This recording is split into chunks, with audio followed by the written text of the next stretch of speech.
কথা বলবেন আমার ছোট ভাই নয়ন, ডাক্তার আসরার। আমার এক ভাই আর্টিস্ট আর এক ভাই সায়েন্টিস্ট। আসলে নিয়নের কাজের একটা স্টাইল হলো ও একটা একক টপিকের উপরে সিরিজ ছবি আঁকে। তো সেই ইসের ধারায় আমাদের মামাতো ভাই সুজন ও নিয়নকে বলছিল যে ভাইয়া আপনি আন্দোলন নিয়ে ছবি আঁকেন। তো সেই ধারাবাহিকতায় এই জন্য basically original credit goes to Sujon, যে ও এই বুদ্ধিতে আমরা এই জায়গায় আসতে পারছি। এই জন্য সুজনকে অসংখ্য অসংখ্য ধন্যবাদ। আসলে এই নিয়ন প্রথম এটা করে আমি 17-18 সালের দিকে আসি। একবার আমি একলাই আসছিলাম, তখন প্রথম নিয়ন একটা ছবি সিরিজ আঁক করছিল আমাদের বিভিন্ন সব পোর্ট্রেট, এবং আপ্পির বাসায় আপ্পির দেয়ালে আমরা ওটাকে কী বলে সেই ছবিগুলো টানে আমরা ফ্যামিলিগতভাবে সেলিব্রেট করছিলাম। এবং আমাদের স্ট্যান্ডিং চিফ গেস্ট কবি আসাদ বিন হাফিজ। তো আসলে আজকে এখানে এইটাও আসাদ ভাইয়ের অনিবার্য বিপ্লবের ইস্তিহার একটা লাইন এই আজকের এই অনুষ্ঠানের এই কি বলে এই চিত্র প্রদর্শনীর বেস্ট টাইটেল। এবং নো ডাউট আসাদ ভাইকে আমরা মিস করতেছি। আসাদ ভাই মারা যাওয়ার পরে অস্ট্রেলিয়াতে এত লোক আমার সাথে যোগাযোগ করছে, এবং আমি এরকম অবাক হয়েছি যে অস্ট্রেলিয়াতে আসাদ ভাই এত জনপ্রিয়। এবং একটা লোক আমার কাছে এসে একদিন বললেন যে সে একটা নিয়ত করছিল যে সে বাংলাদেশ যাবে এবং কিছুদিন আসাদের কাছে থাকবে।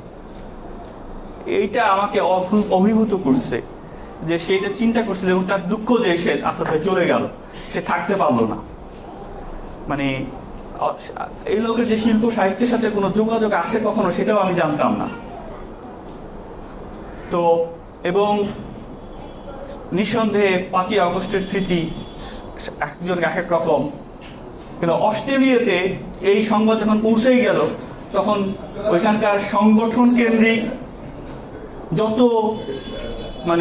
যত সোশ্যাল মিডিয়ার আউটলেট আছে সব জায়গায় অনিবার্য বিপ্লবের কবিতা দিয়ে দিচ্ছিল সবাই।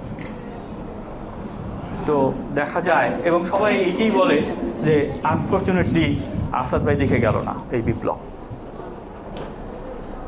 এরপরে আমি 2019 সালে আমার ফ্যামিলি নিয়ে আসি, সাদিয়া আসে, এবং তখন আমার বাচ্চারা ছোট, সাদিয়ার ছোট। তো নিয়ন তখন তার টপিক চুজ করলো নিয়ন যে বাংলাদেশের শিশুতোষ কবিতা। ওই দেখা যায় তাল গাছ এটার উপরে, তারপরে হাট্টিমা টিম টিম।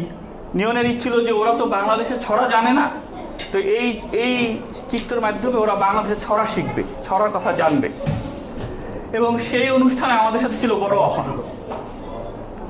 আমি আসার পরে ছোট খালাম্মা ছিল, বড় আপা ছিল। আমরা সেটাও আপ্পির বাসায় আপ্পির দেয়ালে আমরা করছিলাম।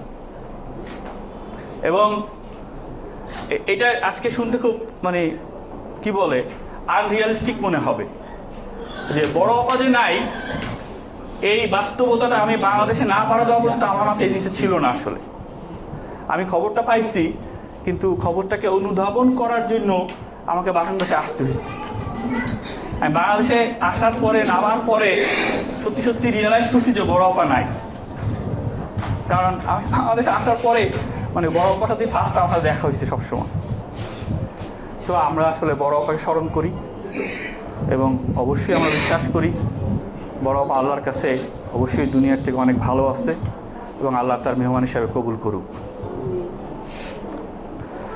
তো সর্বশেষ যে কথাটা আমি বলতে চাই সেটা হলো যে কোরআনে বা আরবিতে মানুষকে বলে ইনসান। ইনসান শব্দটা হচ্ছে নাসিয়া থেকে, যেটা হচ্ছে সে ভুলে যায়। এবং মানুষের এটি হচ্ছে সবচেয়ে বড় বেনিফিট, সবচেয়ে বড় এটা কি বলে তার মানে স্ট্রেংথ তার ব্রেনের, যে সে ভুলে যায়। আদারওয়াইজ তো এই ব্রেন দিয়ে কাজ করা সম্ভব ছিল না 100 বছর, 50 বছর, 80 বছর। তো এখানে এসেও আমি সবার সাথে কথা বলে এইটা দেখতে পাইলাম যে যে যারা আসলে আহত নিহত এই আন্দোলনের, তাদেরকে সাথে কাজ করছে, যেমন শাওকি অথবা মালিহা, যারা এদের সাথে কাজ করছে বা সেই পরিবারগুলো, তারা ছাড়া everybody moved on and life goes by. এইটাই হবে। ফলে আমরা যদি এই ফেসিবাদকে সত্যি সত্যিকার অর্থে মানুষের কালেকটিভ মেমোরিতে জায়গায় রাখতে চাই, যেটা আমাদের করতে হবে, তা না হলে আবার বিজনেস অ্যাজ ইউজুয়াল হয়ে যাবে। এই জন্য আমাদের দরকার, এই কালেকটিভ মেমোরি সৃষ্টির জন্য দরকার আমাদের কবিতা, গল্প, গান। এটাই হচ্ছে গিয়ে মানুষ গবেষণাপত্র করে কেউ মানে কালেকটিভ মেমোরি তৈরি হয় না, ওগুলোর একটা আলাদা ভ্যালু আছে। আমাদের কালেকটিভ মেমোরি যদি তৈরি করতে চাই, আমাদের ফ্যাসিবাদের যে কী ঘটছিল বাংলাদেশে, এটাকে যদি সবার মধ্যে স্মরণ না করে রাখতে পারি, তাহলে আসলে সুফল পাওয়া যাবে না। আর এই কাজটার একটা ক্ষুদ্র প্রয়াস যেটা করছে সুজনের অরিজিনাল বুদ্ধিতে, নিয়নের অক্লান্ত পরিশ্রমে, নুহুর এই দোকানের জায়গায়, এবং আপনারা সবাই আসছেন, সবাইকে ধন্যবাদ এবং সবাইকে স্বাগতম। আমি আশা করি সবাইকে, এবং এই বেসিক্যালি এই গেট টুগেদারটা আমাদের খুব ভালো লাগতেছে। তো আমি বলে আমার কথা শেষ করছি আর কি। ভাইয়া ধন্যবাদ। এরপরে কথা বলবেন মোস্তফা জামান ভাই, উপস্থিত আছেন। উনি শিল্পকলা একাডেমির ডাইরেক্টর, ভিজুয়াল তো উনি কিছু বলবেন নিয়নের শিল্প সম্বন্ধে। উনি এই বিষয়ে বিশেষজ্ঞ।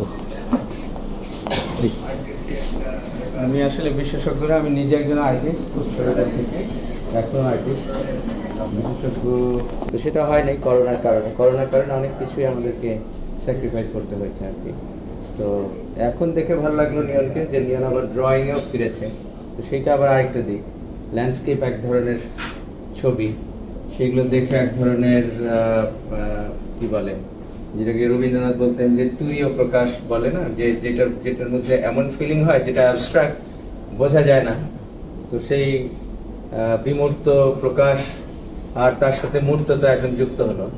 তো এখন ভাববার বিষয় যে শিল্পী হিসেবে নিয়ন কোন দিকে আসলে যাবে, এবং এটার যে ইমিডিয়েট কারণ সেটা তো বললেনই ভাই, যে কালেকটিভ মেমোরি একটা বিষয়, সম্মিলিত যে আমাদের চেতনা, সেই চেতনাকে রক্ষা করতে হয় এবং সেটাকে এক ধরনের জারিত করতে হয় মানুষ থেকে মানুষে। তো ইনসান থেকে ইনসানে, হৃদয় থেকে হৃদয়ে, এই তো ব্যাপার। সামান্য একটা প্রকাশ খুবই তখন স্ট্রং, তো সেটাই ঘটবে আশা করি, এবং ঘটেছে কিছু কিছু জায়গায়, এটাই আশার কথা। তো ধন্যবাদ আপনাদের সবাইকে।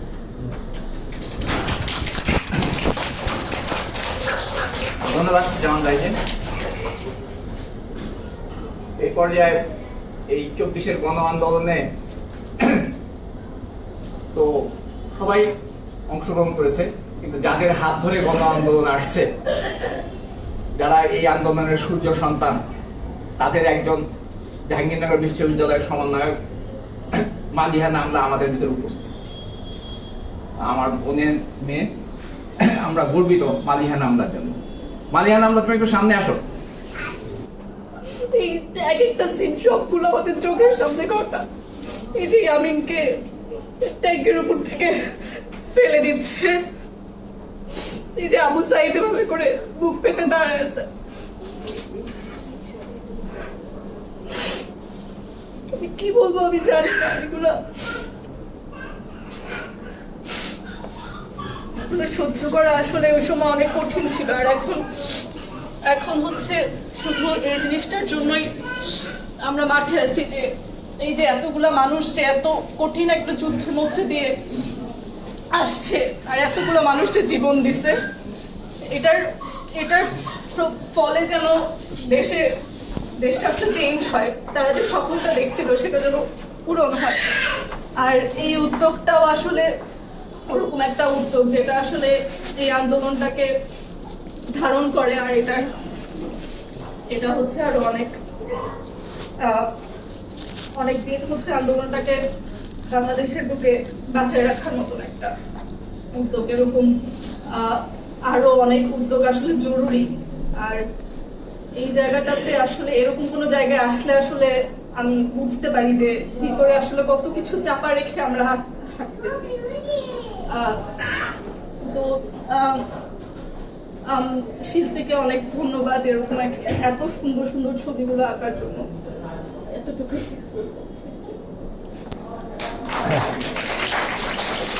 ধন্যবাদ মালিয়া নামলাকে। মালিয়া নামলা একেবারে সামনের দিকে দাঁড়াই থাকা যোদ্ধা, একদম ফ্রন্ট সাইডে দাঁড়াই থাকা যোদ্ধা, ফলে তার আবেগটা অবশ্যই আমাদের সবার থেকে ডিফারেন্স, আলাদা। আমরা সবসময় মালিয়া নামলার জন্য গর্বিত। এই পর্যায়ে জসিমউদ্দিন সরকার, অ্যাডভোকেট জসিমউদ্দিন সরকার, আমাদের ছোট দুলাভাই, উনি কিছু বলেন।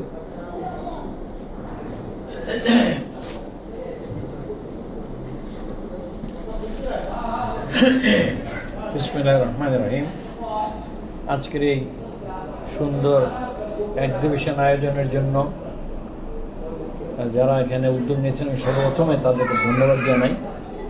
বিশেষ করে শিল্পীকে, ঘটনাক্রমে আমি তাদের আত্মীয়, আমি তাদের আত্মীয় নাও হতাম, এরকম একটা প্রতিভা, এটা বাংলাদেশের জনগণের জন্য একটা সম্পদ।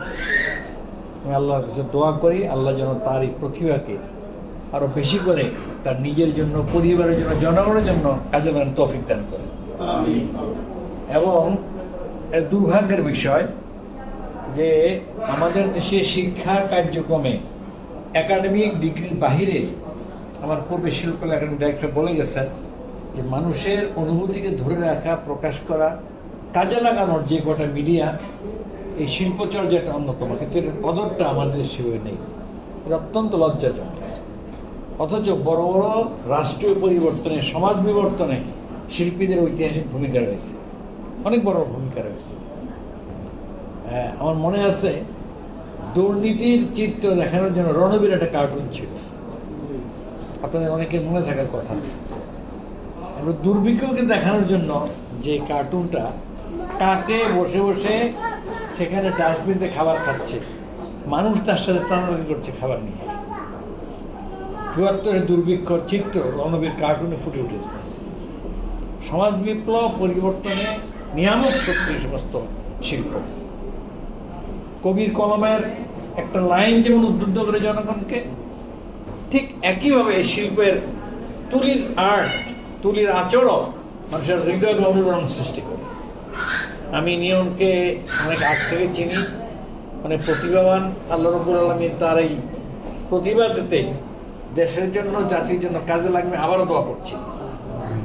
এবং এটা একটা জাতির জন্য দুর্ভাগ্যের বিষয় যে এই সেক্টরে যদি গভর্নমেন্ট লালন করে, নারিশ করে, সাপোর্ট করে, শুধু ব্যক্তির না, এটা সমাজের অনেক উন্নয়ন হয়, এটা সম্ভব। পুরা এক্সিবিশন আমার দেখার সুযোগ হয়নি, দূর থেকে বসে বসে যা চিত্র দেখেছি, এত নিখুঁতভাবে, সবটা মনে হয় কাঠ পেন্সিলের আর্ট আমার মনে হয় যুদ্ধ। মানে এইভাবে একটা জিনিসকে ফুটিয়ে তুলে ধরা, এটা তো মানুষের হৃদয়ের নিংড়ানো অনুভূতিরই প্রকাশ। তো আমি তার সাফল্য কামনা করি এবং উত্তরোত্তর এই আর্ট এক্সিবিশন যেন গোটা জাতি কল্যাণে আসে, আমাদের সবার মন মানুষের পরিবর্তনে কাজে আসে। আমাকে দাওয়াত দেওয়ার জন্য ধন্যবাদ। এবং নিয়নকে উত্তরোত্তর আল্লাহ রাব্বুল আলামিন আরও তার অ্যাবিলিটি বাড়িয়ে দেন, সাপোর্ট বাড়িয়ে দেন, আমরা সেই দোয়া করছি। সবাইকে ধন্যবাদ।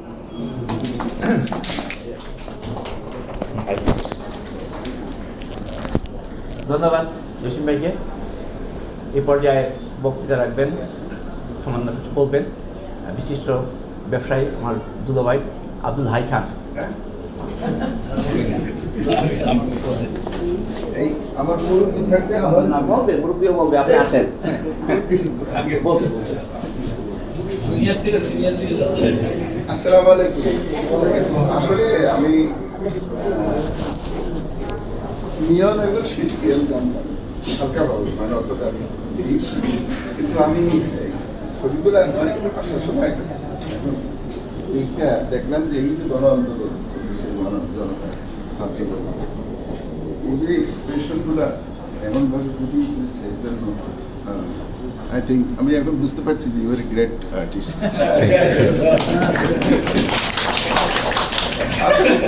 হালকাভাবে কি আর্টিস্ট শিখতে পারবে না, কিন্তু তোমার অনুভূতি যে এত ডিপ, আমার সাথে আমার মনে হয় সবাই তো আমি তোমার উত্তর আরো সমৃদ্ধি to go up to greater height প্রার্থনা করছি মহান আল্লাহ তাআলার কাছে। এই বিষয়ে আমরা যারা আছি আমাদের তোমার সাপোর্টের জন্য আমরা যারা আছি আমরা সবসময় তোমার পাশে থাকবো। Thank you. ধন্যবাদ।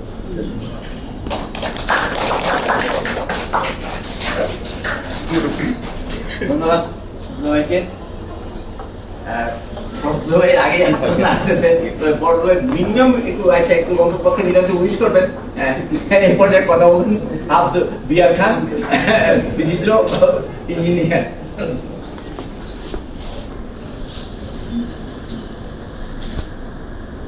إن الحمد لله والصلاة والسلام على رسول الله.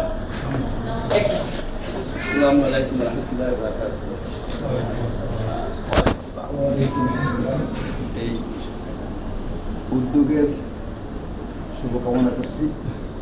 আর এটা আসলে সবাই ইমোশনাল হয়ে যায় না, এখানে আবেগকে কন্ট্রোল করা খুব কঠিন। শুধু বলবো যে এই ধরনের ধারাবাহিকতা চলতে থাকুক, চলবে। আর নিয়নের শুভকামনা করছি। Thank you. আরও হাত এবং আরও ঘন ঘন এক্সিবিশন দিতে পারবো আশা করি। আমি এখানে শেষ করছি। আসসালামু আলাইকুম। ধন্যবাদ বড়দেরকে। এখন বলবেন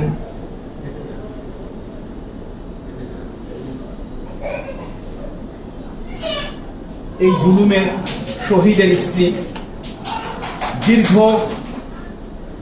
গুম হয়ে থাকা আরমানের আম্মা, আমাদের ছোট খালাম্মা, এই অত্যাচার নির্যাতনের জ্বলন্ত সাক্ষী আমাদের সাথে উপস্থিত আমার ছোট খালাম্মা।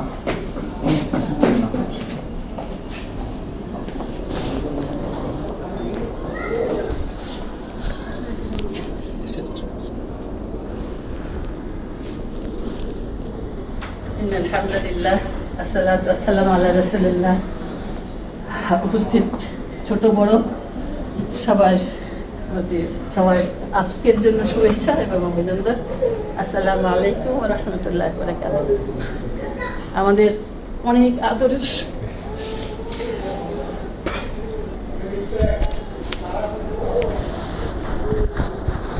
অনেক স্নেহের অনেক বেশি আবেগের একটা জায়গা নিয়ম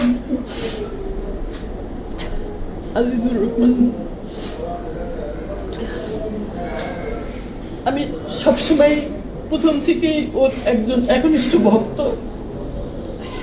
এবং পৃষ্ঠপোষক। ওর ব্যাপারে সবসময় আমি একটি আশাবাদ অন্তরে জাগিয়ে রাখি, সবসময় ওকে উৎসাহ দিই। এবং আমার বাসায়, আমার ডাইনিং রুমে ওর আঁকা ছবি টানানো আছে এখনো। এবং আমার কাছে যখনই আমি দেখি মনে হয় যে ওর ওই শাকসবজিগুলো, ওই সবগুলো যেন জীবন্ত হয়ে আমার খাবার টেবিলে ধরা দেয়। এটা নিয়নের পঞ্চম এক্সিবিশন। তো আমার সাথে সাথে আরেকজন যিনি সবচেয়ে বেশি নিয়নকে পৃষ্ঠপোষকতা দিয়েছে, যেটা আমাদের ভাগ্নি রওশনারা, সেও আজকে আমাদের মধ্যে নেই। আমাদের মধ্যে অনেকেই নেই আজকে, যারা নিয়নকে ভালোবাসতো, নিয়নের কাজকে একটা প্রতিষ্ঠিত পর্যায়ে আসুক। আর নিয়ন শুধু শখের আর্টিস্ট না, আসলে নিয়ন একজন প্রফেশনাল। সে আর্টে পড়াশোনা করা একজন আর্টিস্ট, যার জন্য তার আসলেই একটা প্রাতিষ্ঠানিক অবস্থান থাকা দরকার। কিন্তু সেই সাথে সাথে সে বিশেষভাবে আমাদের বিশেষ তত্ত্বাবধান পাওয়ার যেহেতু তার ইয়ে হয়েছে, সেজন্য তাকে তার প্রতি একটা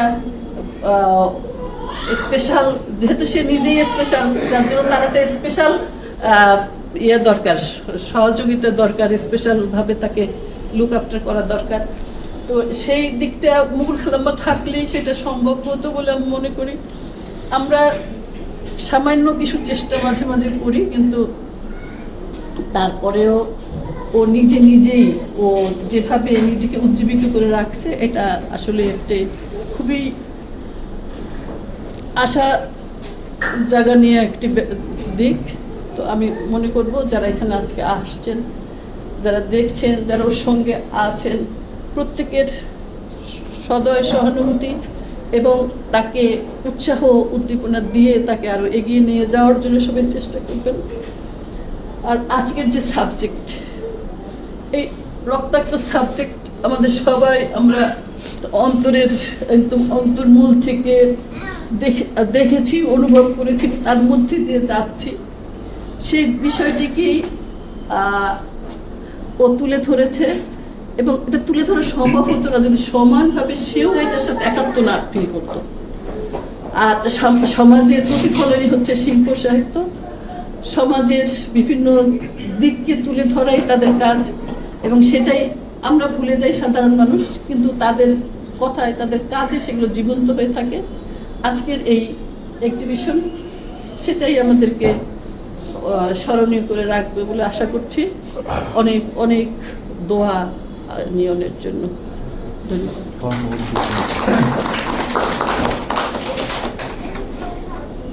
ধন্যবাদ ছোটো খালাম্মাকে। উপস্থিত সকলকে ধন্যবাদ জানাচ্ছি যে আপনারা কষ্ট করে এই এক্সিবিশনে আসছেন। আর স্মরণ করছি আমার দুলা ভাই কবি আসাদুদ্দিন হাফিজ এবং আমার বড় আপা রসনারা মুকুল। এই দুজন লোকের সাথে আমি ছিলাম, একজনের সাথে তো সারা জীবনেই ছিলাম, আসাদ ভাই। আর অন্যজন হলো আমি যেমন এই একটা কাজ করলাম, যে কোনো কাজ করলে মানে সেই ছিল আমার মেইন ব্যক্তি, যার মাধ্যমে আমি সবগুলো কাজ করতাম, যে কোনো ছোট বড় যে কোনো কাজ। আমি প্রথমে ফোন করতাম বড় আপাকে, বড় আপা এটা, বড় আপা বলতো হ্যাঁ এটা। তো এই কারণে আজকে বড় আপাকে তো স্বাভাবিকভাবেই খুব মিস করছি, আর মিস করছি সবাইকে দোয়া করছি তারা জান্নাতবাসী হোক। আপনাদের সবাইকে ধন্যবাদ। এখন এই অনুষ্ঠান, এই আর্ট উদ্বোধন করবেন আমার দুইজন খালাই আছেন। আমার সব মা খালারা সবাই চলে গেছেন, আমার এই দুই খালা উপস্থিত আছেন। এই দুই খালা এখন এই আর্ট গ্যালারিটা উদ্বোধন করবেন।